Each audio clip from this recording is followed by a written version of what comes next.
Number 10. Du Yuesheng. Du Yuesheng was born into poverty in 1888. By the age of 9, he had lost both his parents and his sister was sold into slavery.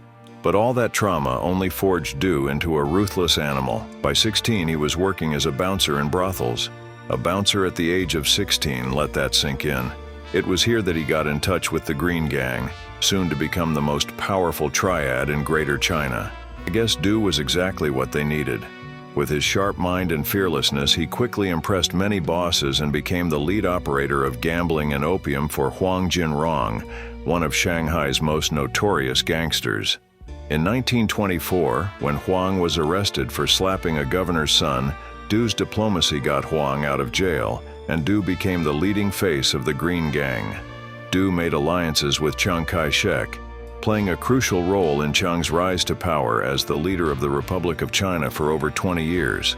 At the peak of his powers, few gangsters in the world could rival him.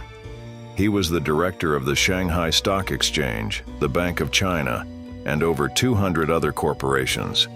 Behind the scenes, Du ran protection rackets, opium and heroin distribution rings, prostitution, and much more. He became the secret king of China, with Chiang, the actual leader of China, sitting right in his pocket. Du threw lavish parties for the biggest politicians, musicians, and celebrities in China. He had 5 wives and 12 children, hundreds of cars including Rolls-Royce and Bentleys, and he gifted over 120 aircraft to the Chinese army.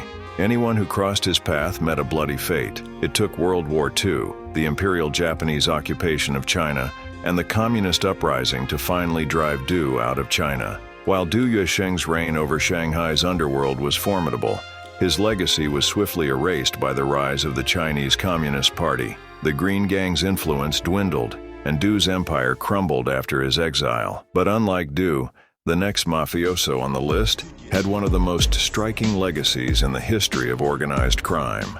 Number 9. Charles Lucky Luciano. Lucky Luciano was born in Sicily in 1897 and spent his early childhood there. At 8, his family immigrated to the United States, a country whose criminal landscape Luciano was about to change forever. If you've watched any gangster movie or TV show, there's a huge chance its makers were inspired by The Godfather, one of the greatest movies of all time. Luciano was a major inspiration behind it. Remember the scene where all the major dons of New York gather in a grand hall to discuss their criminal enterprises? Luciano did it first. He formed the commission, bringing all the top mafiosos under one roof, secretly controlling everyone. And remember how Michael Corleone swiftly eliminates his enemies at the end of The Godfather movies, leaving them no chance to counterattack? Luciano did it first.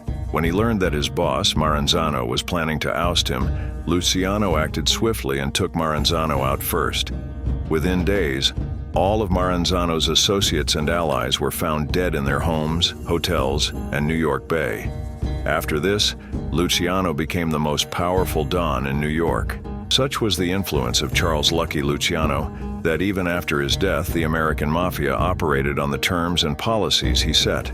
At one point, even the U.S. Navy sought his help to manage the dock unions during World War II and, with his connections in Sicily, aided the U.S. forces in the invasion of Italy.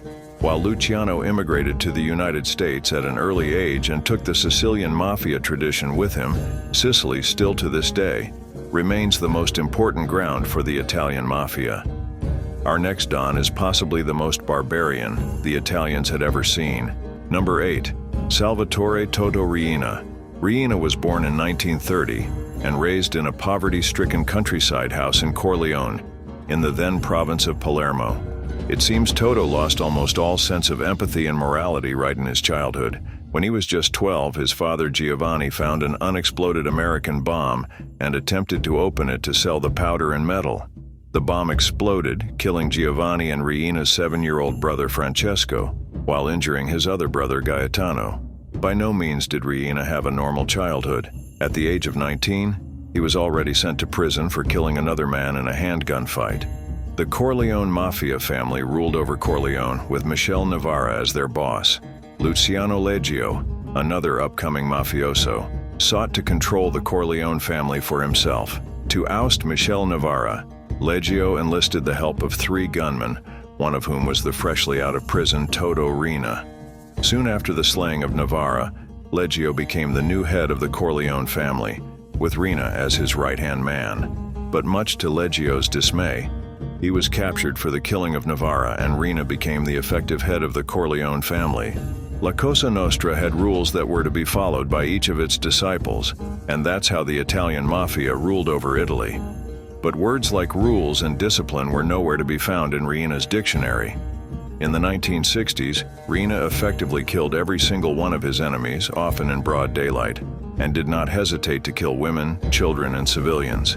But the entire decade of the 60s was just the beginning of the absolute carnage Riina was about to unleash on Italy. He was tried in 1969 but went into hiding for 23 years. In the meantime, Riina fought the Second Mafia War against many mafiosos threatening the Corleone family, causing the deaths of over 1,000 people. Riina didn't even spare the two judges overseeing his case, killing both of them even after the judgment was already done. Along with them, he was responsible for numerous terrorist attacks in Sicily, killing over a dozen police officers and high-ranking officials, while also amassing a net worth of over $120 million. The world's most notorious mafia had never seen a more ruthless mafioso than Toto Riina. But there was another Don on the other side of the ocean who could rival Riina. Also known as the Godfather of the Godfathers, he belonged to another infamous group of criminal organizations, the Yakuza. Number 7 on our list is Kazuo Taoka. Taoka was orphaned at a very young age and started working in the Kobe docks as a child laborer. Back in the 1920s, the Yamaguchi Gumi gang ruled the Kobe docks and controlled the entire dock workers' unions. Noboru Yamaguchi, its leader, had built the criminal organization from scratch. Taoka, driven by necessity, made his way into the criminal world. Known for his fearless and ruthless nature, he was nicknamed the Bear for his technique of clawing at the eyeballs of his opponents in a fight. Soon, Taoka started to make noise in the criminal circle, and Noboru took notice of him. Seeing his own reflection in Taoka, Noboru took him under his command in the Yamaguchi Gumi. Just before the start of World War II, Taoka was arrested for literally clawing a man to death and wouldn't be out until 1943. During his imprisonment, the Yamaguchi Gumi fell to a heavy crackdown by Japanese forces against the Yakuza. When Taoka returned from jail, his clan was in ruins. It didn't help that Noboru Yamaguchi passed away shortly after. From the glory of a pre-World War II gang boasting over 100 members, the Yamaguchi Gumi was down to just 25. At this point, Taoka was seen as a messiah by other gang members, tasked with resurrecting the Yamaguchi Gumi. Unlike other gang members on this list, Taoka inherited his gang in complete ruins. But what he did next was nothing short of a spectacle. Knowing the money in the docks, Taoka first opened a construction company on the Kobe docks. His administrative skills and business acumen were top-notch, but so were his gangster instincts. Once he regained enough money and power, Taoka started to expand his empire, going to war with almost every other big Yakuza gang one after the other. Guess what? He won all of them and continuously expanded his territory and power. Intelligently, Taoka secured political protection from the right politicians by keeping the leftist dock unions out of control. After all, who could challenge Kazuo, the Bear, Taoka? He was also in partnership with the CIA to keep communist elements in the country in check. At its peak, Taoka had taken the Yamaguchi Gumi from 25 members to over 10,000, making it the most powerful criminal organization in the world. They traded in gambling, protection rackets, extortion, prostitution, and everything you could think of. During the 60s, Taoka's gang was raking in more than $17 million a year. Even many years after his passing, Taoka remains one of the most cunning gangsters Asia has ever seen. After World War II, when Taoka's rise had just started, the country that had defeated Japan in the war, the United States of America, witnessed the fall of its biggest criminal. Regarded by many as the first ever superstar gangster in modern organized crime history, number 6 on our list is Al Capone. Al Capone started as a low-level gangster in the streets of New York.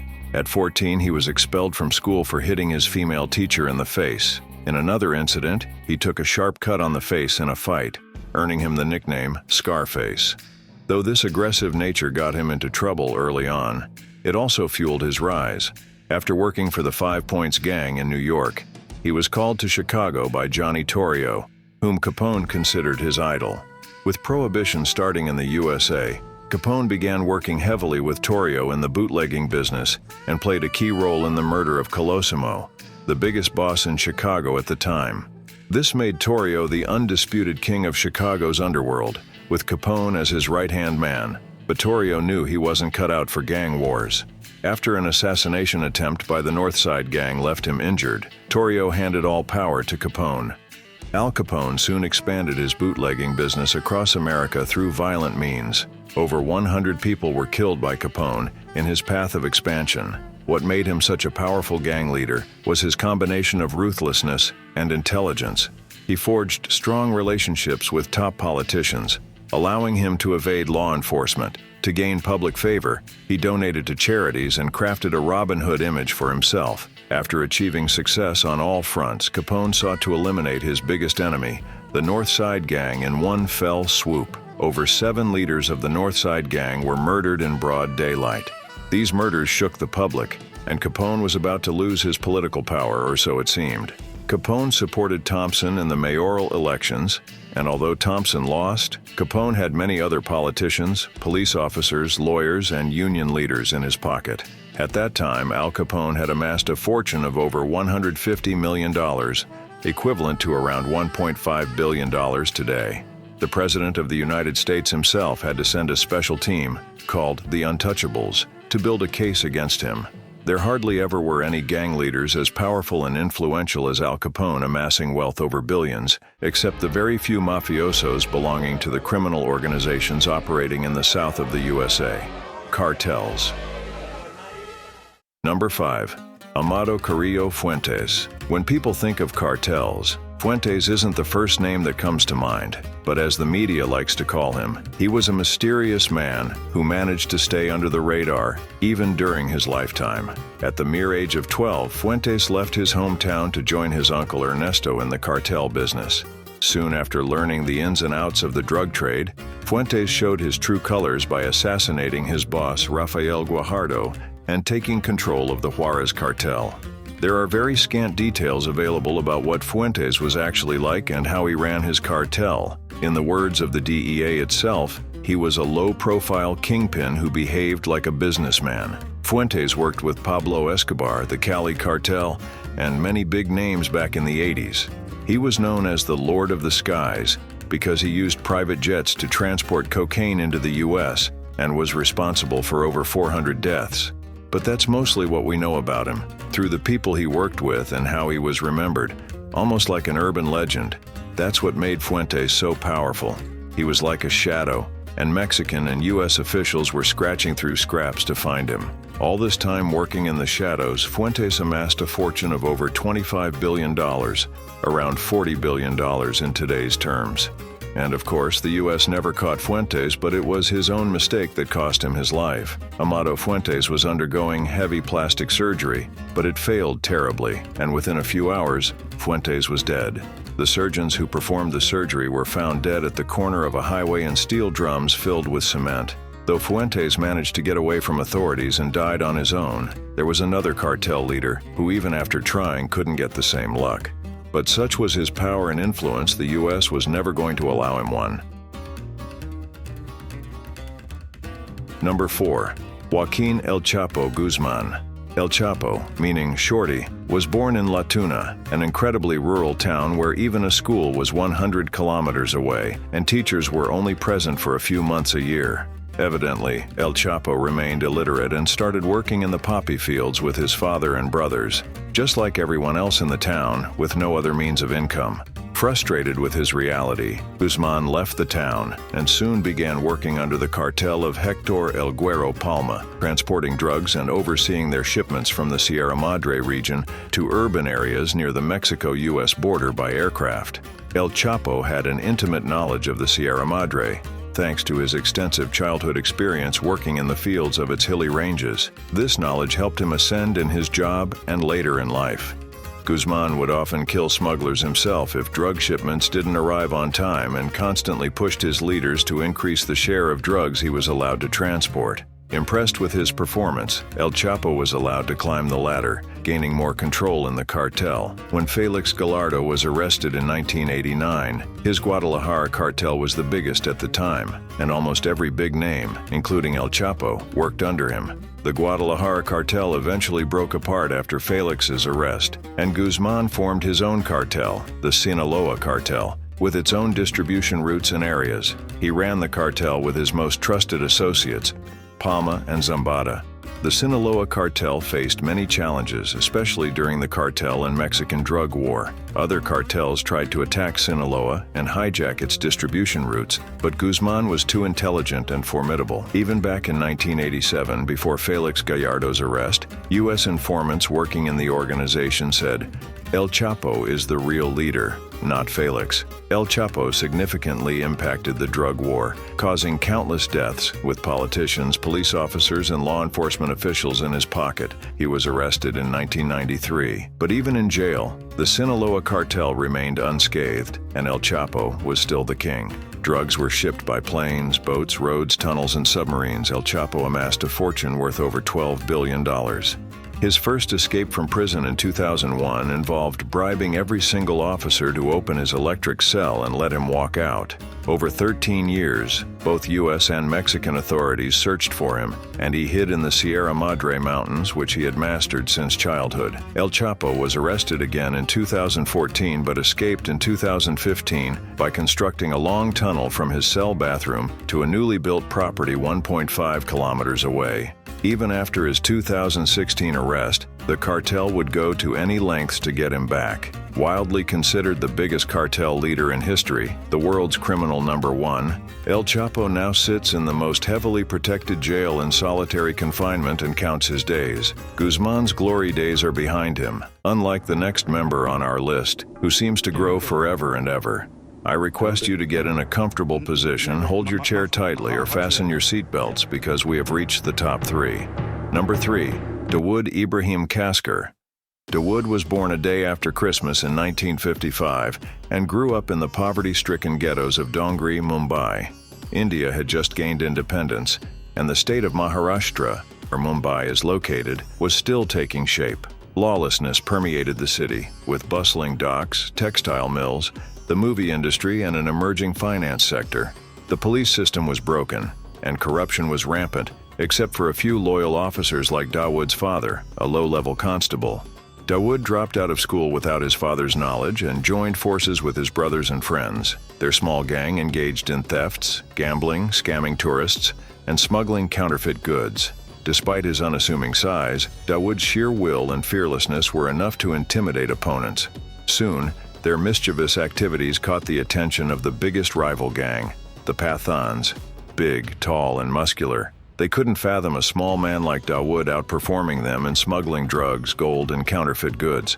But the turning point came when the Pathans realized that Dawood was secretly aided by the Mumbai police to dismantle their powerful syndicate. Infuriated, they killed Dawood's elder brother, Shabir. This event marked a pivotal moment in the Mumbai underworld. Dawood had always loved his brother, and Shabir's death left him numb, but it also transformed him into an unkillable monster. Mumbai was about to witness a bloodbath. The Pathan gang members fell one by one, from high-ranking leaders to street-level foot soldiers, in broad daylight, in their cars, in open markets, and even their homes. No one was spared. Dawood systematically eliminated rival gangs in Mumbai, becoming its undisputed king. From smuggling to protection rackets, extortion to financing movies, Dawood did it all. If you wanted to achieve anything significant in Mumbai, you had to go through the D Company first. Even big Bollywood stars bowed down to him. The Mumbai police scrambled to regain control, realizing the mammoth they had created. They formed an anti-terrorism squad and handed complete authority over encounters to their officers. Following this, Dawood left Mumbai in 1986, never to return. Arriving in Dubai, Dawood became India's most wanted man in modern crime history. But what he did next made him the most wanted globally. He masterminded the 1993 Mumbai blasts, India's 9/11. Then he settled in Pakistan, India's eternal rival. Despite his terrorist activities, Dawood remained a gangster at heart. He gave Pakistan what they wanted, and in return, they shielded him. His D Company thrived, dabbling in real estate, extortion, drug trafficking, and even counterfeit currency. Thousands of gangsters worked under him, and his net worth soared beyond $10 billion. Many big terrorist organizations like ISIS, Lashkar-e-Taiba, Taliban, and Al-Qaeda, all of them have Dawood's number. He is one of the front-runners in drug trafficking in Western Europe, and his gang connections go as far as Malaysia and Thailand to the Middle East. Of course, Dawood hasn't been caught yet. He is by far the richest person in the country he is residing after all, and even the current president of Pakistan seems to be on his payroll. Dawood has transitioned from simply a mafia boss to a state-protected asset. The next gangster on our list, too, has done the same thing, but with an even more powerful state, and his influence reaching far wider. Number 2. Semion Mogilevich. Mogilevich is the shadiest guy you would ever meet in a meeting of the most shady guys in the world. He was on the FBI's most wanted list until 2015, when Russia, the country he resides in, became increasingly distant from the U.S. U.S. interest in Semion Mogilevich dates back to the YBM crash of 1998, where he defrauded the system and used YBM for money laundering. YBM, a company founded by Mogilevich that made magnets, was traded on the Canadian Stock Exchange and headquartered in Pennsylvania. Fun fact: Semion never set foot in Pennsylvania. This is the only case the FBI finds strong enough against him, but it almost seems disrespectful considering the vast reach of his empire. Born in the USSR in 1949, Mogilevich graduated in economics from the University of Lviv. He once said, "I am a Jew, and we love our money like our own children." Mogilevich was a staunch capitalist, a mindset not appreciated in the communist Soviet Union. Like many young rowdies in Russia tired of Soviet corruption, he turned to crime. In the 1970s, he worked for the Lyuberts Mafia group, engaging in petty crimes and counterfeiting. Mogilevich was always more of a mind games guy than a ruthless street gangster, earning him the nickname the Brainy Don.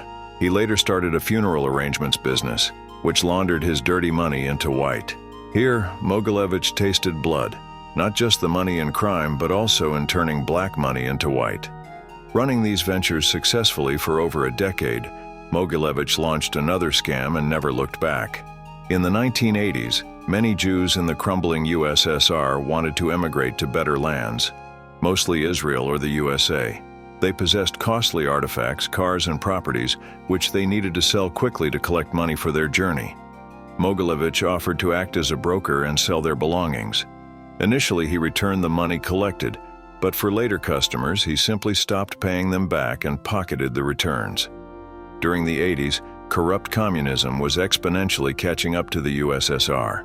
Many soldiers returning from Afghanistan saw a broken land with their opportunities for a better life shredded into pieces. Mogilevich made them an offer they couldn't refuse: join his gang, do as he says, and take home money, respect, and fear. With a gang of well-trained, war-experienced soldiers, Mogilevich quickly silenced any opposition to his scams. One of Mogilevich's close associates started his own gang, the Solntsevskaya Bratva, with Mogilevich acting as its money laundering machine. Today, Solntsevskaya stands 1,000 members strong thanks to Mogilevich's significant contributions. Though the gang has different leaders for various wings, Mogilevich is considered the top guy, the boss of all bosses. His money laundering tactics and schemes to commit even more crimes are mind-blowing. He secretly held a stake in the natural gas company Rosukrenergo, involved in Ukraine-Russia gas disputes. Mogilevich founded YBM to launder money into the USA and deal with his Italian-American mafia and Jewish mafia friends. Entering the US also meant strengthening his ties with top dogs like Donald Trump. He even bought a majority stake in Hungary's largest weapons production company, the Army Co-op, significantly bolstering his criminal empire. An empire so vast it becomes difficult for even the most diligent investigative agencies to grasp its sheer size. Mogilevich deals in everything from gambling to weapons distribution, protection rackets to contract killings, extortion to international-scale prostitution. He is a major player in large-scale drug trafficking into Europe and other parts of the world. It doesn't help that he owns an entire airport. While doing all this, the U.S. can't touch him, as he lives just a few blocks away from his old friend President Putin of Russia.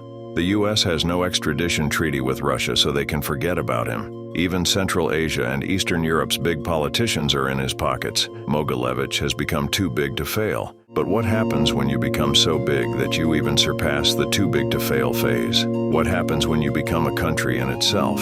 You become the man everyone points their fingers at and say, "That's the bad guy." You become so big that even the big politicians in your pockets grow resentful of you and eventually fail you. You become the most notorious gangster of all time. Number 1. Pablo Emilio Escobar Gaviria.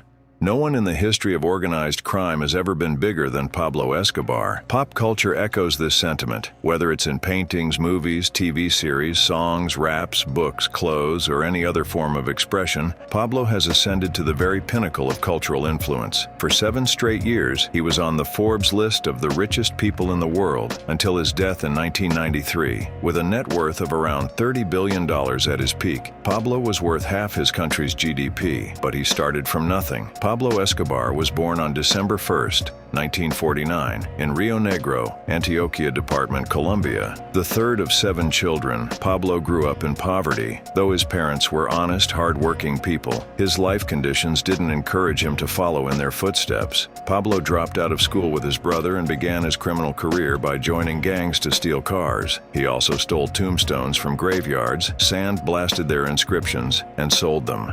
Despite his criminal activities, Pablo still harbored dreams of continuing his education. He wanted to become a criminal lawyer, then a politician, and eventually the president of Colombia. But fate had other plans. Pablo would eventually become as powerful as the president of Colombia, if not more. During the early 70s, Pablo transitioned from petty crimes to more serious ones. He began working for various drug smugglers, often kidnapping and holding people for ransom. As cocaine started gaining momentum in the USA, Pablo began importing coca, producing and then distributing cocaine.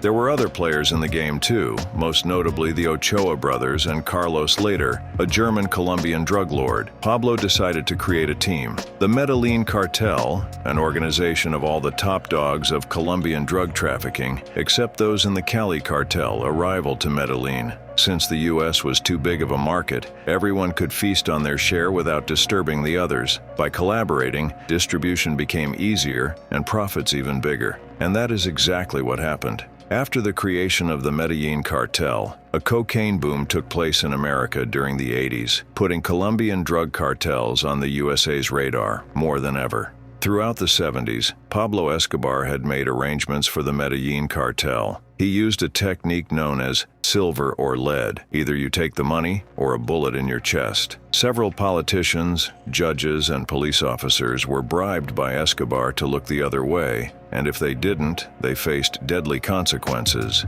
To counter liberal guerrilla groups, the cartel formed its private army, death to kidnappers, and even politicians and the Colombian military joined forces with the cartel. Pablo appointed military officers to his army and set up training centers all over Colombia.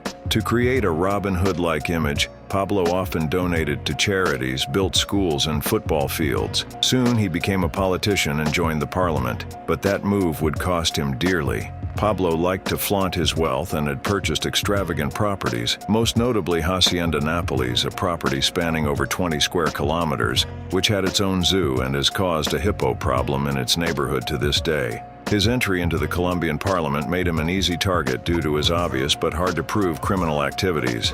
Opposition politicians, especially the new Minister of Justice Rodrigo Lara Bonilla, took advantage and started attacking Escobar. The attack on the party's image forced the liberal leader Luis Carlos Galán to expel Escobar from the party. Soon, talks began to create an extradition policy with the U.S., making it easier to extradite Colombian criminals to the U.S. The infuriated Escobar wasn't going to sit quietly, and a war began between the cartel and the entire government of Colombia. Thousands of people were killed, including police officers, judges, and politicians like Rodrigo Lara Bonilla and Luis Galán. Many cartel members were also killed.